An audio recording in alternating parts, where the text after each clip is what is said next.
Good morning everyone. Welcome po sa ating mga sino pong nag-invite sa mga bago nating kasama ngayon. Praise God. So yun po ay bunga pa ng Bible study. Okay, so welcome po kayo sa gawain ng Victorious Life in Jesus Christ Fellowship dito po sa Manggahan. Alam niyo po, mayroon pong inihanda ang Diyos para sa inyo kung bakit dinala kayo sa lugar na ito. So hindi po ito isang pagkakataon lang, kundi ito ay plinano ng Diyos dahil may gusto siyang iparating at may gusto siyang gawin para sa inyo. At excited po ba ang bawat isa para po sa pagpapala ng Diyos? Amen. So, bago pang lahat, tayo po ay manalangin sa Panginoon. O dakilang Diyos na makapangyarihan sa lahat, kami po ay lumalapit at nagpapasalamat sa inyo sa umaga pong ito. Tunay nga po, Diyos, na napakabuti po ninyo, napakadakila ang kaya karapat-dapat ng purihin at luwalhatiin, Panginoon. Lahat po ng karangalan ay tanging sa iyo lamang, Panginoon. Kung kaya, Lord, ang mga lingkod na gagamitin po ninyo ay patuloy niyong ibaba, O Diyos, sa iyong harapan, Panginoon. At ikaw ang magpahayag dahil ikaw po ang aming tagapagturo, mahusay na guro ng aming buhay, Panginoon. Hindi lamang pisikal, kundi maging espiritual naming buhay, Panginoon, ay binabago mo, Lord God, sa pamamagitan ng iyong mga salita, Lord God. Ama, hindi po sa inyong kalaman ang mga pangangailangan ng bawat isa. Kung kaya abutin mo sila, O Diyos, sa pamamagitan ng iyong mapagpalang salita, Panginoon. Pusugin mo ang bawat isa, ang aming isipan, ang aming puso. Maging ang aming pandinig, Lord, ay patuloy mong ihanda para sa ikaluluwalhati ng iyong banal na gawain, Panginoon. Lord God, patuloy mong ihanda ang puso namin, Panginoon, at bukas palad kaming tumanggap ng mga salitang pagpapala na nagmumula sa inyo, Panginoon. Lord God, amin pong hinihiling ang katagumpayan, Lord God, sa pangalan mo, Panginoon Kristo. Amen. Amen. Ayan po, mga kapatid, yung ating pong topic ay makikita po ninyo dyan sa Matthew chapter 20, verse 1 to 16. Maaaring ito po ay nadaanan na ninyo sa mga Bible study. Diba? Kasi tayo po ay naka-series sa Bible study, kaya po maaaring nadaanan na ninyo yan. Hindi ko lang po alam kung sino po nag-speak during that time, pero one thing is for sure, mayroon pong mabuting bagay na inilaan ang Diyos sa talatang yan. Amen? So, mga kapatid, nahiya na po ako sa Panginoon dahil lagi akong hindi nagdala ng Bible sa unahan. Kaya ako po ay nagdala na po ako ng Bible. Kasi sabi ko, at least kahit pa paano ay mas makita natin yung bagay ng mas maliwanag. Okay? So, mga kapatid, yung talata pong ito ay hindi ninyo makikita sa iba pong talata. Hindi kagaya po ng ibang mga parable na ginamit ni Jesus Christ ay available sa aklat ng Marcos, sa aklat ng Lucas. Pero itong parable na ito ay bukod tanging makikita po ninyo sa aklat lamang ng Matthew chapter 20, verse 1 to 16. Okay? So, next po tayo. Ayan po. So, pwede nyo pong buksan at pwede nyo po akong samahan sa pagbabasa ng talatang yan. Subalit, hindi na po ako magpapaligoy-ligoy, pabibilisan ko na lang po ang pagbabasa. Subaybayan na lang po ninyo dyan, ano? So, ang talinghaga tungkol sa may-ari ng ubasan. Ang kaharian ng langit ay may tutulad sa isang taong lumabas ng maagang maaga upang humanap ng manggagawa para sa kanyang ubasan. Nang magkasundo na sila sa upa, sa isang salaping pila, sa maghapon, ang mga manggagawa ay pinapunta niya sa kanyang ubasan. Lumabas siyang muli ng mag-aalas 9 na ng umaga at nakakita siya ng iba pang patayo-tayo lamang sa palengke. Sinabi niya sa kanila, "Pumunta din kayo at magtrabaho sa aking ubasan at bibigyan ko kayo ng karampatang upa." At pumunta nga sila. Lumabas naman siya ng mag-aalas 9 ng tanghali at ng mag-aalas 3 ng hapon. At gayon din ang ginawa niya. Nang mag-aalas 5 na ng hapon, siya ay lumabas muli at nakakita ng mga ibang wala ring ginagawa. Sinabi niya sa kanila, "Bakit tatayo-tayo lang kayo diyan sa buong maghapon? Kasi po'y walang magbigay sa amin ng trabaho," sagot nila. Kaya sinabi niya, "Kung gayon, pumunta kayo at magtrabaho sa aking ubasan." Nang gumagabi na, sinabi ng may-ari sa ubasan ng kanyang katiwala, "Tawagin mo Tawagin mo na ang mga manggagawa at bayaran mo sila ng magmula sa huli hanggang sa unang nagtrabaho.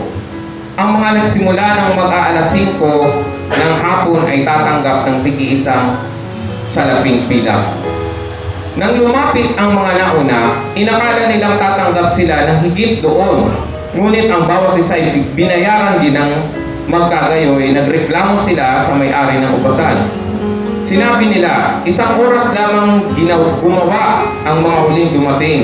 Samantalang maghapon kaming nagtrabaho at nagtiis sa nakakapasong init ng araw. Bakit naman pinagpare-pareho ninyo ang aming upa? Sumagot ang may-ari ng ubasan sa isa sa kanila, kaibigan, hindi kita dinadaya. Hindi ba't nagkasundo tayo sa isang salaping pilak? Kunin mo ang para sa iyo at umalis ka na. Ano sa iyo kung ibig kong bayaran ang nahuli ng tulad ng sa ibang bayad ko sa iyo? Wala ba akong karapatang gawin sa ari-arian ko ang aking maibigan? Kayo ba'y naiinggit dahil ako'y nagmamagandang loob sa iba? So, lakasan niyo po yung verse 16. Pwede pong sabay-sabay yung basahin. Sabi ni Jesus, ang nahuhuli ay mauna at ang mauna ay mahuli. Ayan po, mayroon pong naunang nagbasa at nahuling nagbasa. Hindi po sabay-sabay. Pero okay lang yan. So, praise God. Alam niyo po ba yung talinhagang ito, kagaya ng sabi ko sa inyo kanina, ito po ay hindi ninyo makikita sa iba pong character, kagaya po ng Book of Luke or Book of John, Book of Mark. Bukod tangi po yung Matthew, yung may ganitong talinhaga. Hindi po kagaya ng ibang parable na mayroon siyang cross-reference doon sa ibang character ng Bible. Makikita po ninyo ito, bakit ito sinabi ng ating Panginoon sa kanyang mga alagad. Sinabi po niya yan bago po magtanong yung kanyang alagad sa kanya, sa Matthew chapter 19 verse 27. So ang sabi ni Pedro, tignan po ninyo, iniwan namin ang lahat at kami sumunod sa inyo. Ano naman ang para sa amin? So ang sagot po ng Panginoon ay isa pong talinhaga. Nung tinanong ni Pedro na sila ay sumunod sa Diyos at ano naman ang kanilang mapapala. So ito po yung kanyang sinabi sa kanyang talata. Ang lahat pong ito ay gusto ko po kayong bigyan ng mas magandang background. Okay? So tignan po natin yung background niya. So agriculture background. Okay?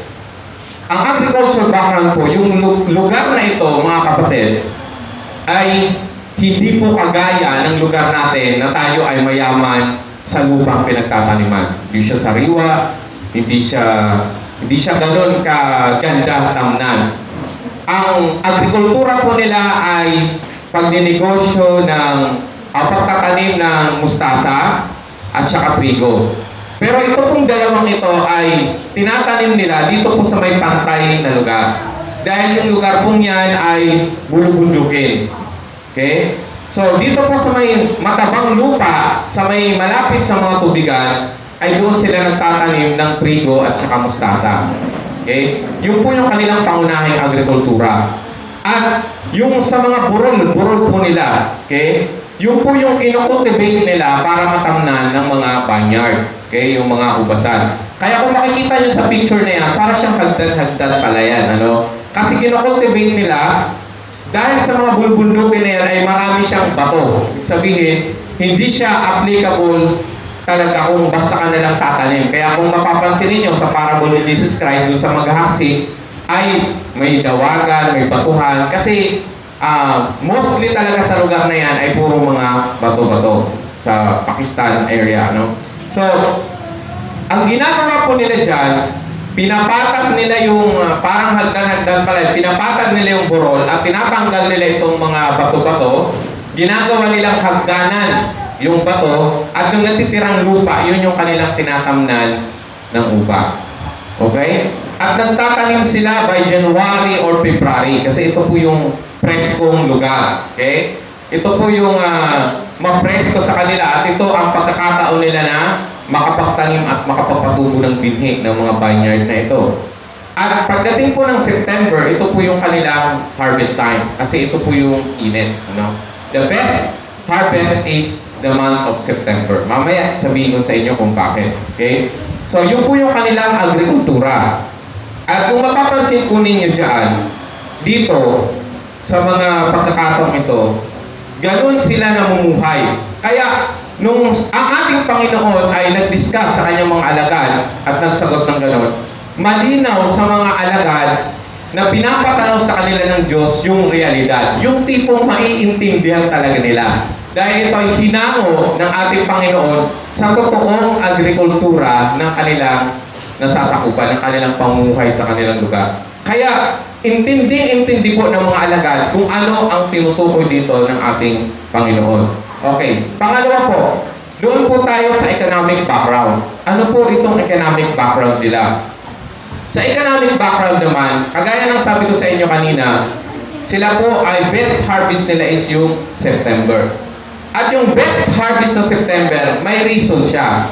After kasi ng September, ito po ay September kasi is taglagas na at pagkatapos noon, tag-yelo na. Magtatag-yelo na sa kanila. Tag-ulan ng malakas. So, from December to ano na yan, ano? So, sa time na yon, etong September na ito yung best harvest. Ito kasi ang pinakamainit na time. At ito yung pinaka-last month na kailangan na nilang maagad, ma-harvest ng todo itong mga ubas na ito. Kasi pag dumating na yung October, masisira na lahat ng ubas nila doon. Kaya gano'n na lang katindi yung pagpupursige ng may-ari ng ubasan na kumuha ng tao para lang ma-harvest lahat yung ubas para hindi masayang. Kaya hanggat kaya niyang kumuha ng tao, kukunin niya para maagad lang kaysa masayang. So ano po yung nangyari? Ano ang ginawa ng may-ari ng ubasan? Ang ginawa po ng may-ari ng ubasan ay pumunta siya sa palengke. Alam niyo po yung kanilang economic, kung sa atin po, ang makikita ninyo sa palengke ay mga baboy, manok, mga gulay, mga prutas, at kung ano-ano pa. Sa kanila po, kakaiba yung kanilang economic background. Meron po doong mga tao na upahan. Sa kanila pong market, mayroong mga tao na nakatambay. Hindi lang sila nagtatambay dahil tamad sila. Nagtatambay sila doon kasi sila yung mga tinatawag na laborer. Okay? Ibig sabihin, mga basic pay, mga upahan sila. Doon sila sa palengke, mga nakaupo sila doon o nakatayo, kahit anong gawin nila doon. Basta nag-aantay lang sila doon kung sino yung kukuha sa kanila magtatrabaho. Okay? At kung walang kumuha sa kanila magtatrabaho sa maghapon, walang kakainin ang kanilang pamilya. Kasi daily daily pay sila. Sila po yung may mga arawan na sahuran. At pwede kang makipagtawaran doon. Pwede ba kitang kuhanin, mag-ano sa bahay ko, ganito, ganyan. So, naandun sila, nakapila sila, nakabargain sila doon. Mamimili ka kung sinong tao yung gusto mong kuhanin. Kaya gano'n na lang yung pagpupursige ng may-ari na ito na balik-balikan sa palengke, baka meron pa doon ako makukuhang tao. So, nagtawaran sila. Magkano yung tawad nila? Ay, magkano yung napag-usapan? Isang pila. Kagaya ng tanong ko sa inyo, makatarungan po ba yung isang pilak na ibabayad para sa isang tao? Depende sa value. Depende sa value ng pila. Depende sa panahon mo. Ngayon, Depende sa kapanhunan. Piso na yan ngayon eh. Makatarungan ba? Okay, makatarungan ba sa mga taong laborer na ito na pag-usapan ninyo yung isang pila para sa maghapon yung pagtatrabaho? Alam niyo po, ang trabaho nila nung araw ay 6 a.m. to 6 p.m. 12 hours. Kaya itong may-ari na ito ay madaling araw pa lang, pumunta na siya ng palengke. Kasi lulugiin siya kapag ano. Kaya sinikap niya makapunta ng madaling araw hanggang hapon. So, 6 to 6 yung kanilang araw ng pasok. Okay? So, tayo po sa 8 hours, nagre-reklamo na tayo. At isang pilak lamang yung kabayaran. Alam niyo po, gracious God yung tinutukoy natin dito. At itong isang pilak na ito ay sapat para ma-provide yung pangangailangan ng kanilang pamilya. Kasi, ang katumbas ng isang pilak, kagaya ng napag-usapan natin ng Webes, ay sweldo ng soldier Sa Roman Empire, sweldo na siya sa isang araw. Ibig sabihin, makatarungan na siya, malaki na siya. Sakto na ma-provide yung kanyang pangangailangan, pati ng kanyang pamilya. Malaki na siya. Malaki na siya. Imagine mo, ang sweldo ng isang soldier sa isang araw. O, ibig sabihin, pang-government ano to. So, ibig sabihin, malaki yung pag-upa sa kanya. Malaki yung upa sa kanila. Kaya gano'n na lang sila kadesidido at kaagresibo kasi nakita nila na itong may-ari ng ubasa na ito ay generous. Generous magbigay ito So, isang pila kagad. Kagaya ng sabi ko sa inyo, King James Version yung ginamit at sa English version yan, ang ginamit doon ay salitang denarius. Okay? Isang dinar ang ginamit doon. At kung kukumputin po ninyo yun, nagkakahalaga siya ng $100. Okay? Nagkakahalaga siya ng $100 na ang katumbas sa atin ay almost 5,000 pesos in one day sa isang araw. So ito po ay napakalaki na. Malaking bagay na. Talagang generous na itong taong ito magpasweldo. Grabing generous na ito. So ibig sabihin, galante siya magpasweldo. Kaya gano'n na lang sila magpursige at mabilis siyang makakuha ng tao para sa kanyang ubasan. Okay. 6. Lumabas siya, nakakuha siya ng tao. Ano kasunod yung lumabas? Alas 9. Nakakuha na naman siya. Alas 2. Alas 12. Alas 3. At sumunod is alas 5. So, imagine mo yon, ganun siya kabalik-balik sa palengke para lang makuha itong mga manggagawang ito.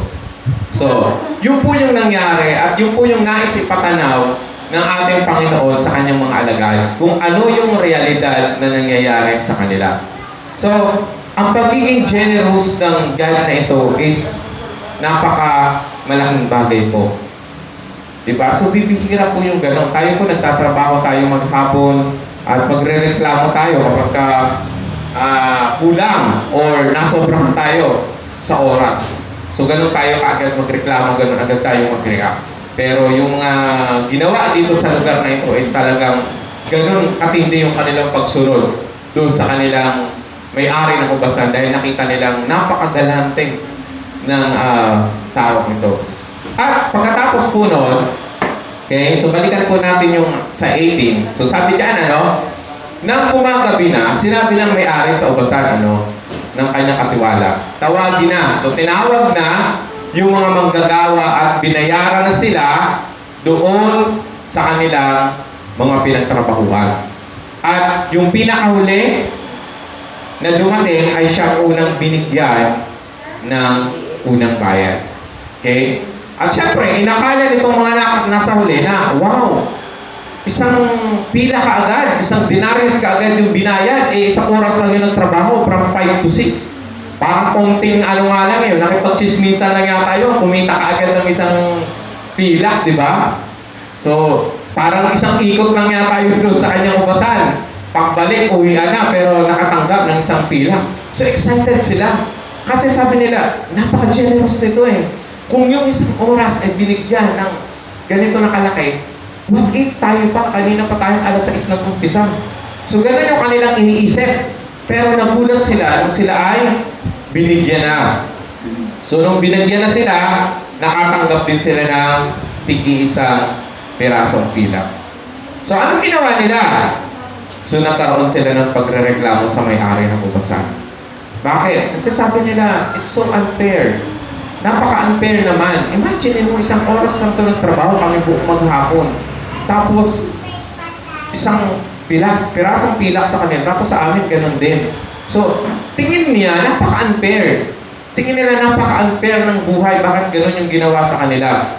At hindi lang yun yung kanilang nirereklamo. Kagaya ng sabi ko sa inyo kanina, yung month of September sa kanila is a harvest time. Meaning to say, dahil tirik na tirik yung araw noon, magtataglagas na Pag nagtaglagas na, kasunod noon ay aabutin na ng taglamig, tag-ulan. So kawawa na sila. Kaya nung time na yun, sobrang tindi ng init. At ang init po sa kanila ay kakaiba sa init namin dito. May kasamang ihip ng hangin, parang ino-overtoast yung init. Kasi iba yung init sa kanila. So, makikita mo, ang tindi ng kanilang pagtsatsaga, tapos makakatanggap sila ng gawin. Ganun na lang sila magreklamo. So, Maaari po sa buhay natin, ganun din po tayong magreklamo. Okay? Na sa tindi ng pagod, puyat, trabaho, tapos wala man lang, parang hindi na-appreciate yung ginagawa mo, hindi man lang nabigyan ng karampatang ninanais mo.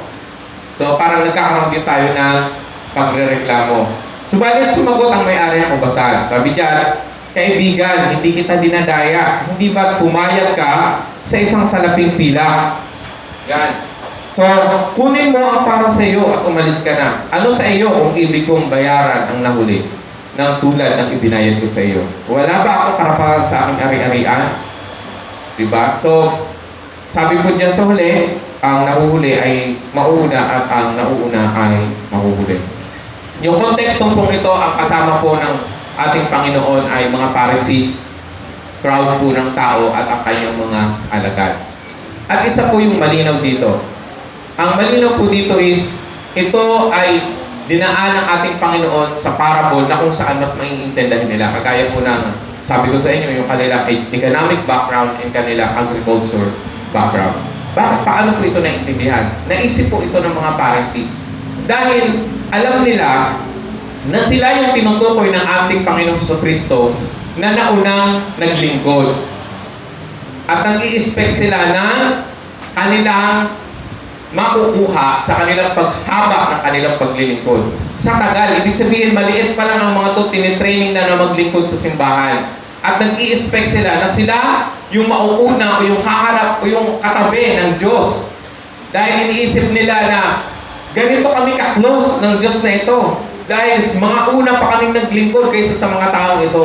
So nag-i-expect sila ng malaki sa kanilang paglilingkod sa Panginoon. So nagtutukoy ang Panginoon dito sa mga alagad niya, yung mga nahuli. Iba-ibang klase ng pagtawag ng Diyos sa kanyang alagad. Tinawag niya sa iba-ibang oras, sa iba-ibang panahon, at sa iba-ibang pagkakataon. So, kaya naiintindihan ka agad ito ng kanyang alagad at naiintindihan agad ng mga parasiyo na, mukhang tayo yung tinutukoy nito dito sa talinhagang ito. Tayo yung kanyang pinagsasabihan. Alam niyo naman yung ating Panginoon, mahilig siyang magsalita sa realidad na kung saan makukuha ka agad or maiintindihan ng mga Pariseo. Kasi mga intelligent person itong mga Pharisees, so naiintindihan nila yung ganung part na ito. So kaya ito po yung malinaw na gustong ipaunawa ng Diyos. When it comes to the grace of God, ito pong pananampalataya at kaligtasan na binigay ng Diyos ay hindi po pini-question ng Diyos yung tagal ng iyong paglilingkod. Hindi po titignan ng Diyos na huli ka ng tumanggap. Kaya pinakadulo ka rin sa pagsalubong sa akin. Pinakadulo ka sa pag-worship sa akin. Hindi po ganon yung gustong iparating sa atin ng Diyos. Gustong iparating ng Diyos na anumang oras kang tinawag, anong araw ka bang tumanggap sa Panginoon, anong oras ka bang lumapit sa Panginoon, handa ang Diyos upang tanggapin ka at ibigay sa iyo yung kaligtasan. Ang kaligtasan ay para sa lahat. It's fair. Napaka-fair po ng Lord. Hindi po niya inuuna yung mga nauna nang naglingkod. Hindi po ganoon. Yung biyaya ng Diyos ay para sa lahat. Kung ikaw man ay nagpakasama, kung ikaw man ay hindi naging mabuting tao, o kung ikaw man ay inisip mo sa sarili mo, napakamakasalanan mo at hindi ka tatanggapin ng Diyos, hindi pa po huli ang lahat. Hindi pa huli ang lahat. Yung mga time na ito, na anumang oras na lumapit at tawagin po tayo ng Lord, pag ginusto ng Lord ang biyaya ng Diyos ay bubuho sa atin dahil siya ang nagligtas para sa atin. Yung kaligtasan po ay para sa lahat. Wala pong sinisino ang Diyos. Tinawag po tayo ng Diyos sa iba-ibang kaparaanan. Tinawag tayo ng Diyos sa iba-ibang oras. Pero isa lang po yung katutunguhan nun. Lahat tayo ay iniligtas ng ating Panginoon. Dahil ang kaligtasan ng yun ay inialay ng Diyos para sa lahat. Hindi para lang sa amin, hindi para lang sa inyo, kundi para sa lahat.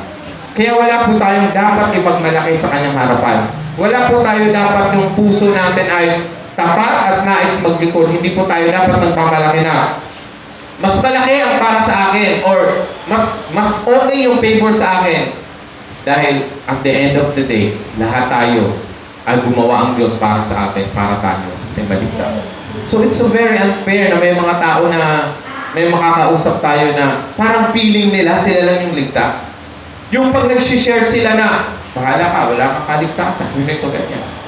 So, itong mga tao ito pala, pag ganitong klase tayo ng attitude, ibig sabihin, natin, hindi natin akalain sa sarili natin na nahuhuli na pala tayo. Yung taong sinasabihan mong hindi ligtas, yung pala ay binigyan na ng grasya ng Diyos para yan ay magkaroon ng kaligtasan. Who knows? Wala pong nakakaalam, walang pwedeng mag-judge sa atin. Ano yung po yung pwedeng natin gawin? Kagaya ng ginagawa ng mga taong ito. Kagaya ng ginagawa sa parable na ito.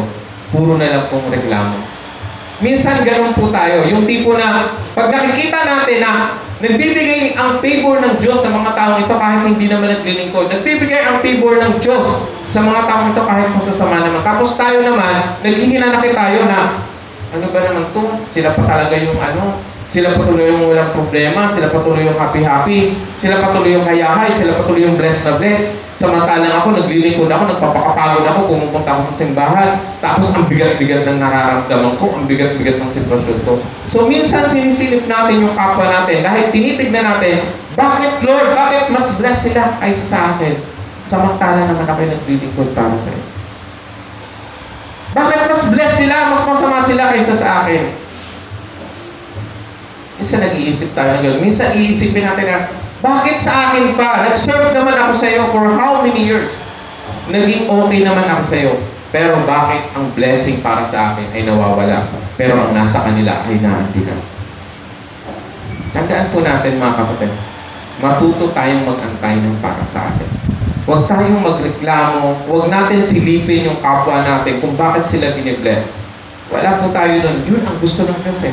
Pagpalain sila ng una kaysa sa'yo. The promise of God is take time, patient.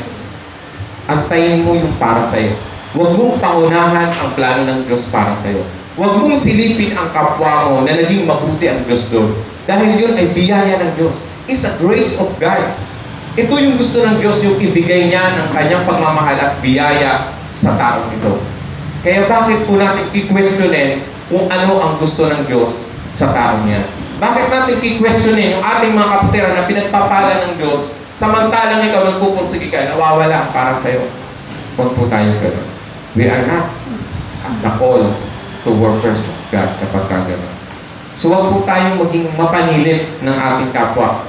Huwag tayong maging mapanilip sa iba. Isipin po natin kung ano ang layunin at ang gusto ng Diyos para sa buhay natin. Darating din yung time na yan. Akala natin kasi, kung tayo kasi ngayon ay maaaring may pinagdadaanan at iniisip natin na bakit sa akin pa ito nalo? Ang dami naman dyan eh. Diba? Bakit ganito pa yung nangyayari sa akin? Pwede naman ito sa kanila. Pwede naman sila yung magdanas nito. Bakit ako pa yung magdanas nito? Mga kapatid, mas lalo tayong pinatatatag ng Diyos pag mas lalo tayong dumadaan sa mga pagsubok. Kaya huwag natin isipin na mas bless yung iba kaysa sa atin. In fact, mga kapatid, kung tayo ay tinawag ng Diyos sa time na tayo ay malakas, sa time na tayo ay bata pa, sa time na tayo ay malakas na nakakapaglingkod pa, hindi po ito isang responsibilidad. It is a privilege. Hindi lahat ay binayayaan ng Diyos na makapaglingkod sa Kanya. Kaya mapalad tayo na malakas pa tayo, tinawag tayo ng Diyos para maglingkod sa Kanyang ubasan. Mapalad tayo dahil kumpleto pa tayo, hindi tayo nakaratay sa higaan sa Kanyang pagtawag. So we are so blessed. Kaya bakit natin iisipin na mas pinagpalang yung iba kaysa sa atin? Diba? Kung yung iba nga hindi na magising sa umaga eh. Di kaya pagising, stroke na. Pero tayo malakas pa. Nakakapagkanta-kanta pa tayo, nakakapag-praise and worship pa tayo. Nakakagawa pa tayo ng mga bagay. So how blessed we are compared to others. Kaya huwag natin sisihin. Di ba, may mga time or may portion tayo na hindi ko, sorry to this word, pero may mga time sa heart natin na dala ng pagkaingit. Na iniisip natin na, ay, sana all. Diba? Kasi, sana all. Magpo-post ka, sana all. Ang laki-laki ng all, no? So, mag-iisip na lang tayo ng gano'n. Pero, may guiltiness na parang iniisip natin na, ay, oo nga, sana all nga talaga. Sana huwag nga talaga. Pero hindi po yun eh. Ganun din yun eh. Compare sa Kanya, maaaring favor lang ng Lord yun. It's a grace of God lang yun eh, na binigay sa Kanya. Kaya kung darating man yung para sa'yo, dapat maging mabuti tayo. Ang problema po sa atin, pag may dumating para sa atin, hindi po tayo makontento. Hindi po tayo makontento. Imagine mo, kagaya ng nangyari ito, isang pila, isa worth 5,000 pesos or Philippine money. Pero anong iniisip nila? Kulang ito. Pinagpaguran ko to, pero ano po yung kontrata? Ito lang yung pinangako ng Lord. Ito yung napag-usapan. Pero ito yung dumating. Nung dumating na, ayaw ko na yan. Gusto ko na mas malaki. Kasi nakita ko sa Kanya, mas malaki. So nagbabago yung isip natin. Nagbabago yung ating kaisipan kapag nakikita natin na mas blessed yung iba kaysa sa atin.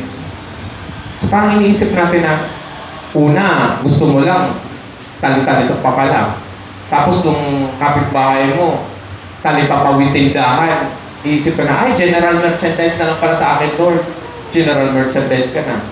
Eh, bigla nagkaroon ng konting Palawan Express yung katabi mo. Ay, grocery na sa akin, Lord.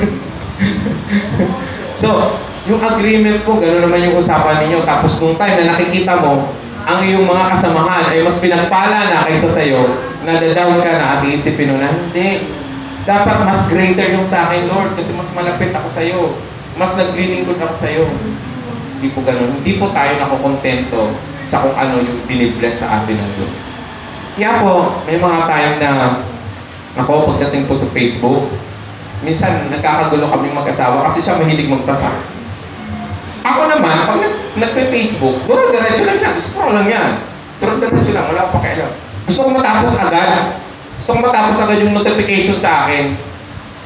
Yun. Pero hindi ako yung magtititig at magbabasa-basa ng ubusin ko yung details, ganito. So, hindi ko siya inan. Bakit? Kasi, yun nga, iisipin mo, buti sila nakapag-ganito na, buti sila tapos ng ganito, o buti sila nakalabas-labas na. So kapag kayo po yung ating naging kaisipan, iniisip mo na, paano sila nakabibless ng Lord samantalang kami ganito? So hindi po. Huwag po natin payagan na yung puso natin ay magkaroon ng pagkaingit dahil nakikita lang natin na pinagpapala yung iba. Sa halip, antayin mo yung nakalaan ng Diyos para sa iyo. Lagi kong sinasabi ito sa inyo sa kanyang salita sa Ecclesiastes. God create everything in His perfect time. Kung ginawa ng Diyos ang lahat ng bagay sa perpektong oras, it means yung pangako at biyaya ng Diyos para sa iyo ay nakalaan sa perpektong oras. Kaya kailangan mo itong antayin. You need to wait patiently. Hindi po pwede na gagawa ka ng sarili mo dahil iniisip mo ang tagal ng sinasabi ng Lord. Imagine mo, ang ano ng Lord sa akin is 2030 pa. So, ang layo pa nun. Pero, yun. Pag-aantayin ko yun, aantayin ko yung promise ng Lord for the year 2030. Diba? So, yun po yung pangako ng Lord. Kaya po, mga kapatid, tayo ngayon ay tinawag bilang isang workers. Okay? Tinawag tayo ng Diyos bilang isang workers. Yung grace of God, ito yung salvation na inilaan niya sa atin. Ito yung pagtawag niya para sa atin. Okay? Sa iba-ibang paraan, sa iba-ibang oras. Ito yung salvation. Ito yung grace ng Lord na binigay sa atin. Okay, tingnan natin. Okay. So, the call workers. Tinawag tayo ng workers. Okay? Tinawag tayo ng Diyos as a workers. Okay? Dahil kagaya nga ng sabi ko sa inyo, yung grace ng Lord na inilaan niya, ito po yung salvation na inilaan ng Lord. So ngayon po, pag-aralan po natin ngayon, bakit po tayo tinawag na workers? Okay, number one, ang tinawag na workers, willing to be workers. Tinawag ka ng Diyos bilang manggagawa dahil gusto mo. Gusto mong maging manggagawa sa ating Panginoon. Unless kontento na kayo na kung okay na kayo. So, ang willing ay tinawag ng Diyos para gumawa para sa Kanya. Pangalawa po, obedient workers. Yung tinawag ng Diyos bilang mga workers is Yun pong marunong sumunod. Dahil pwede natin sabihin na, workers ka ba? Ikaw ba ano ng Lord? Oo, ginagamit ako ng Panginoon. Pero hindi ka naman marunong sumunod sa Panginoon. Magkaiba po yun. Pangatlo, responsible workers. Hindi po porke masunurin tayo ay hindi na tayo responsable. Ano man ang iniatak sa atin, ano man yung ginagawa, ano man yung ministry mo, or ano man yung pinagkaloob sa iyo at pinagkatiwala ng Lord, kailangan mo maging responsable ka sa bagay na yan. Lastly, we are all kingdom workers. Simula nung tinanggap mo ang Panginoon, simula nang ikaw ay tumanggap ng kaligtasan sa Panginoon, tinawag ka na pong kingdom workers. Ikaw ay manggagawa ng Diyos. Manggagawa sa Kanya. Ikaw ay manggagawa ng Diyos ngayon para sa ikaluluwalhati ng Kanyang kaharian. Amen po ba? We are all kingdom workers. Yung po yung isipin natin. Yung pinaglilingkuran po natin ngayon ay ang Diyos. Kaya ang tawag sa iyo, you are a kingdom workers. Kaya pag kingdom workers ka, voluntary, blessings, di ba? So parang hindi ka ngayon magsisilip kung ano yung ibigay sa iyo, maging kontento ka. Kung ano yung blessing na meron ka, makontento ka. And in fact, maging pagpapala ka sa iba. Dahil ikaw is a kingdom workers. Hindi ka manggagawa na kung sino man. Hindi kayong laborer. Di ba?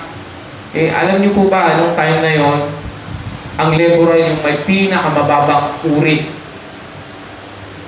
ng nagtatrabaho sa kanilang kapanahonan. Tumatak sa isip kasi natin alipin. Sa panahon ni Jesus Christ, inalis niya na yung salitang alipin.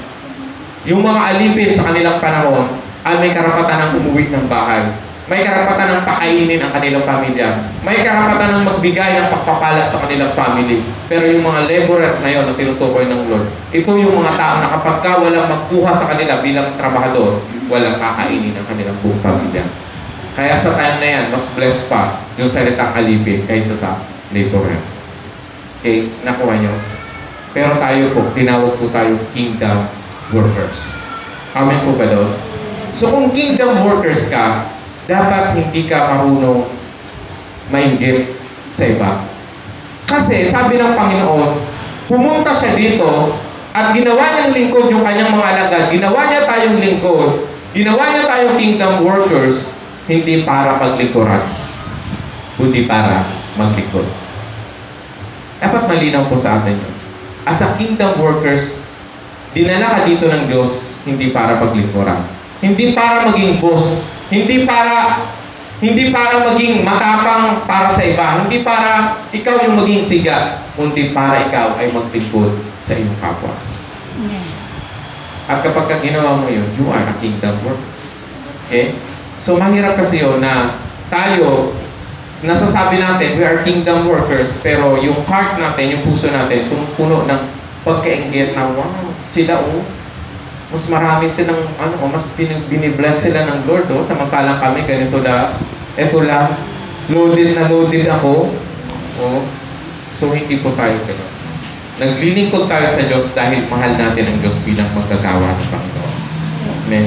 Hindi po tayo naglilingkod sa Lord dahil lang sa napag-utusan po tayo. Kundi, naglilingkod tayo sa Diyos dahil nung time na tinawag at tinanggap mo ang Panginoon, tinawag ka na niya kingdom workers. As a kingdom workers, alam mo yung responsibility mo.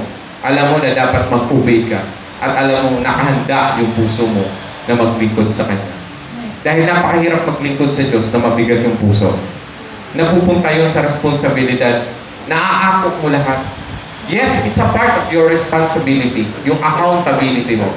Pero mas mahalaga na maglingkod ka sa Diyos dahil mahal mo ang Panginoon. Hindi nakaatang sa iyong balikat yung mga ganong pagkainggit or pag-iisip, pagsisilip sa iba, yung sinisilip mo yung kapwa mo dahil siya meron, kami wala, di ba? Sila may wifi, kami wala. Ano ba yan? Isipin mo ganon. Sila nakakasyang kami hindi. So may mga ganon.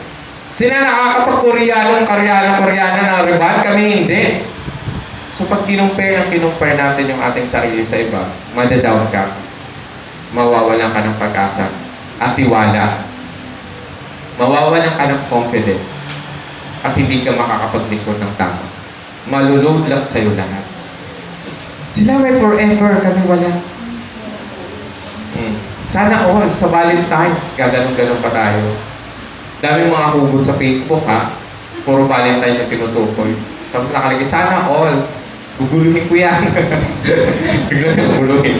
So, yung pang tipo na, iniisip mo na, grabe sila, bakit sila gano'n? Tapos, ganito na. So, huwag mong idaran ang sarili mo. Isipin po natin, if once na nasa Diyos tayo, panalo ka na, laban ka na, lamang ka na sa laban. Amen? Amen. Dahil yung kasama mo sa buhay, yung nagko-comfort sa'yo, yung nagpapakontento sa buhay mo, ay ang Diyos. If once na ginawa mo siya, na yung relationship na meron kayo sa isa't isa is ultimate. Diba? Pero kapag ka nakikita mo yung surrounding mo at doon ka nag-commit sa kanila, mabibigo ka at magkakaroon ng guiltiness sa puso.